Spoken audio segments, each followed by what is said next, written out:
السلام عليكم ورحمة الله وبركاته. الحمد لله وكفى وسلام على عباده الذين اصطفى. أما بعد فأعوذ بالله من الشيطان الرجيم. بسم الله الرحمن الرحيم. ورفعنا لك ذكرك. صدق الله العظيم. تھکی ہے فکر رسخ مدح باقی ہے، تھکی ہے فکر رسخ مدح باقی ہے، قلم ہے آبرا کا مدح باقی ہے، ورق تمام ہوا مدح باقی ہے، اور تمام عمر لکھا مدح باقی ہے۔ جناب صدر محترم، جانبین میں تشریف فرما حضرات احکم صاحبات، معزز اساتذہ کرام، مہمانان اعظام اور میرے مرشد ہاشمیہ کے نوشگفتہ پھولوں، آج جس موضوع پر مجھے لب کشائی کی سعادت ملی ہے وہ سیرت ختم رسول صلی اللہ علیہ وسلم ہے۔ حضرات گرامی، کوئی شخص دنیا میں ختم رسول کی سیرت بیان کرنے کا حق ادا نہیں کر سکتا۔ میں جتنی مرضی دعویٰ کروں کہ میں ختم رسول کی سیرت بیان کروں گا، میں ختم رسول کے معجزات ذکر کروں گا، میں ختم رسول کے کمالات کا احاطہ کروں گا، حقیقت یہ ہے کہ ختم رسول کے جتنے کمالات و محاسن ہیں ان تک دنیا کے کسی انسان کی رسائی نہیں ہو سکتی، اور دنیا میں اردو اور عربی کی لغت میں کوئی ایسا لفظ نہیں کیا گیا کہ اس لفظ میں ختم رسول کے کمالات کا احاطہ کیا گیا ہو۔ کمالات سارے پیچھے رہ گئے، الفاظ سارے پیچھے رہ گئے، معانی سارے پیچھے رہ گئے، محاورات سارے پیچھے رہ گئے، فصاحت و بلاغت ساری پیچھے رہ گئی، لیکن میرا نبی آگے چلا گیا۔ اسی کو تو دیکھ کر مولانا مناظر حسن گیلانی رحمۃ اللہ علیہ نے کہا کہ یوں تو آنے کو سب آئے، کہ یوں تو آنے کو سب آئے، لیکن جو بھی آیا وہ جانے کے لیے ہی آیا، لیکن مکہ میں ایسا محمد عربی آیا جو صرف آنے کے لیے ہی آیا، وہ آیا تو آتا ہی چلا گیا، وہ بڑھا تو بڑھتا ہی چلا گیا، وہ پھیلا تو پھیلتا ہی چلا گیا، وہ گھوما تو گھومتا ہی چلا گیا، وہ چڑھا تو چڑھتا ہی چلا گیا۔ یہ میرے نبی کی شان ہے۔ حضرات گرامی، ہر آدمی نے اپنے اپنے انداز میں میرے نبی کی سیرت بیان کی ہے۔ آج 14 سال سے زائد عرصہ گزر گیا ہے، لیکن ابھی تک ان کی سیرت کے سمندر کی گہرائی تک کوئی نہیں پہنچ سکا، لیکن پھر بھی اس نے مقام و مرتبہ تو حاصل کیا ہے۔ دیکھیے، اگر ابو بکر صدیق نے میرے نبی کی سیرت کے سمندر کی گہرائی میں غوطہ لگایا تو صدیق اکبر بن گیا۔ اگر عمر فاروق نے میرے نبی کی سیرت کے سمندر کی گہرائی میں غوطہ لگایا تو قاتل سے عالم بن گیا۔ اگر عثمان غنی نے غوطہ لگایا تو ذی-النورین بن گیا۔ اگر علی مرتضیٰ نے غوطہ لگایا تو حیدر کرار اور اسد اللہ غالب بن گیا۔ اگر امیر باقر نے غوطہ لگایا تو قاتل روحی بن گیا۔ میں اس سے بھی آگے چلتا ہوں، اگر امام ابو حنیفہ نے میرے نبی کی سیرت کا سمندر کی گہرائی میں غوطہ لگایا تو فقاہت کا امام بن گیا۔ اگر امام مالک نے غوطہ لگایا تو حقیق و شادی بن گیا۔ اگر امام احمد بن حنبل نے غوطہ لگایا تو استقامت کا شہنشاہ بن گیا۔ اگر امام ابن تیمیہ نے غوطہ لگایا تو جرأت کا بادشاہ بن گیا۔ بلکہ مجھے کہنے دو، اگر مولانا قاسم نانوتوی نے میرے نبی کی سیرت کا سمندر کی گہرائی میں غوطہ لگایا تو علم و حکمت کا عرفان اور جنگ آزادی کا ہیرو بن گیا۔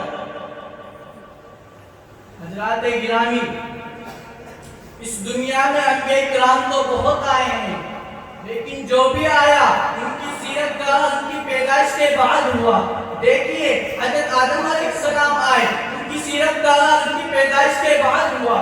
حضرت نوح علیہ السلام آئے، ان کی سیرت کا ان کی پیدائش کے بعد ہوا۔ حضرت ابراہیم علیہ السلام آئے، ان کی سیرت کا ان کی پیدائش کے بعد ہوا۔ حضرت موسیٰ علیہ السلام آئے، ان کی سیرت کا ان کی پیدائش کے بعد ہوا۔ حضرت عیسیٰ علیہ السلام آئے، ان کی سیرت کا ان کی پیدائش کے بعد ہوا۔ لیکن قربان جاؤ مسلمانوں اپنے نبی پر کہ ان کی پیدائش تو بعد میں ہوئی، لیکن ان کی سیرت کا ان کی پیدائش سے پہلے ہوا۔ دیکھیے، حضرت آدم علیہ السلام کا جب دنیا سے جانے کا وقت آیا تو اپنے بیٹے کو وصیت کی، اے بیٹے، اگر تجھے کسی چیز کی ضرورت پڑے تو اللہ تعالیٰ سے محمد کا واسطہ دے کر مانگنا۔ بیٹا کہتا ہے، ابا جان محمد کون ہے؟ جناب آدم علیہ السلام فرماتے ہیں، بیٹے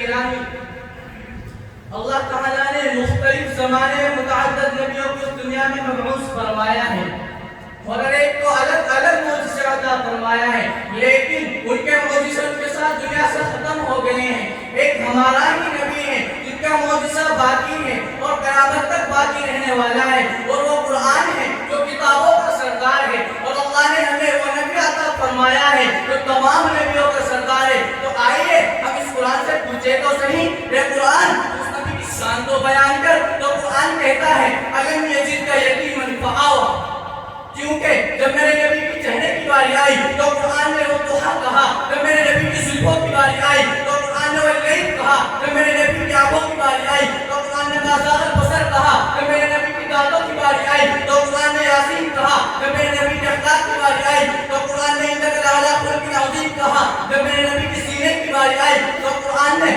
الم نشرح لک صدرک کہا، جب میرے نبی کی رحمت کی باری آئی تو قرآن نے وما ارسلناک الا رحمۃ للعالمین کہا، جب میرے نبی کی زمانے کی باری آئی تو قرآن نے والعصر کہا، جب میرے نبی کی شہر کی باری آئی تو قرآن نے لا اقسم بہذا البلد کہا، جب میرے نبی کی صحابہ کی باری آئی تو قرآن نے اولئک الذین امتحن اللہ قلوبهم للتقوی کہا، اولئک هم الراشدون کہا، اولئک هم المفلحون کہا، لیکن جب میرے نبی کی اپنی شان کی باری آئی تو قرآن نے ورفعنا لک ذکرک کہا، اے پیغمبر ہم نے تیرے ذکر کو اونچا کر دیا ہے۔ اللہ نے کیسا اونچا کیا؟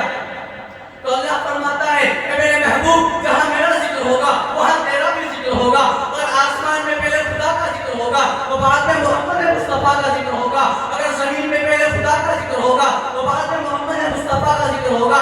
کہ میرے محبوب اگر تجھے پیغمبر بنا کر بھیجنا نہ ہوتا تو کائنات کا نظام سجایا نہ جاتا، کہ میرا محبوب اگر تجھے پیغمبر بنا کر بھیجنا نہ ہوتا تو 1,24,000 انبیاء کرام نہ آتے، کہ میرا محبوب اگر تجھے پیغمبر بنا کر بھیجنا نہ ہوتا تو 1,44,000 صحابہ تیرے قدموں میں نہ آتے، کہ میرے محبوب اگر تجھے پیغمبر بنا کر بھیجنا نہ ہوتا تو فلک چاند سورج ستارے کچھ بھی نہ ہوتے، یہ سب کچھ تیرے لیے۔ اللہ نے میرے آقا کے مقام کو کس طرح اونچا کیا ہے۔